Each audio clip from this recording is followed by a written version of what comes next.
Hi, welcome back to our channel.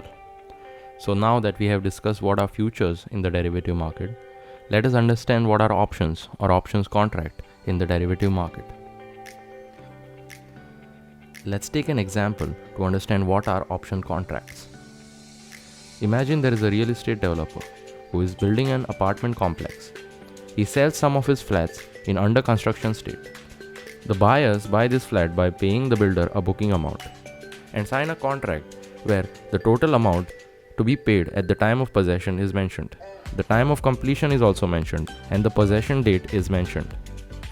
After a few months, a news comes stating that the government has passed an approval to build an airport in the same locality as the apartment. Soon after this news, the real estate in the area starts flourishing. The prices of the land go up.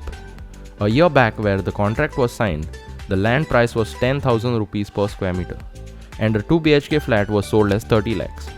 Now the land price has doubled to 20,000 rupees per square meter and the same 2 BHK flat is worth 60 lakh rupees. Since both the parties had signed the contract and fixed the price that time itself, the builder now cannot raise the price of his apartment units.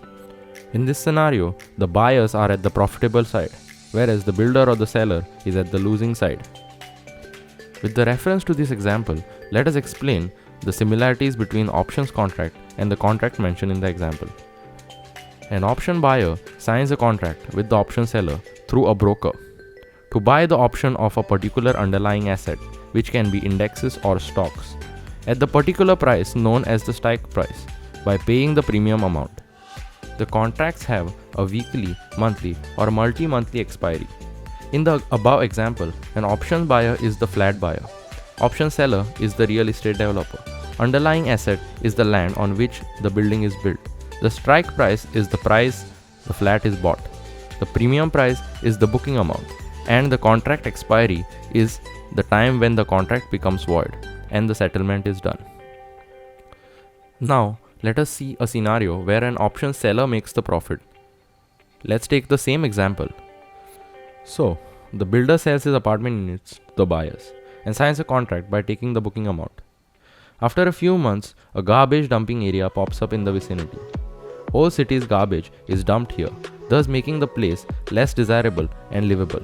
People move away from the area and the real estate value keeps on falling. At this time, the buyer has two options: either to hold on and buy the flat, which is now expensive since the land prices are dropping, or to cancel the contract by letting the builder keep the booking amount, thus limiting your losses to only the booking amount of 1.5 lakhs.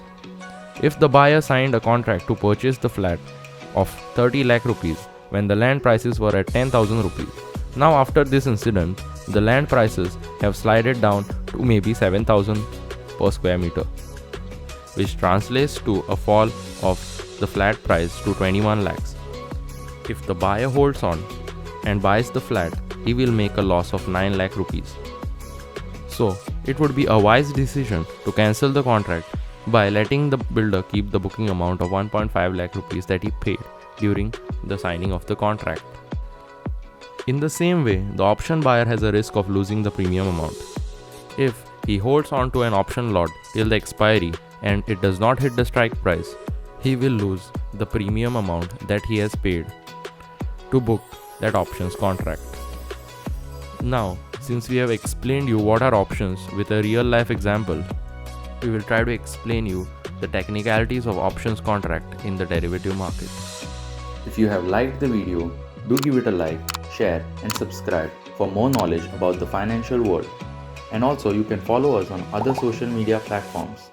AdiTej Fin Serv signing off.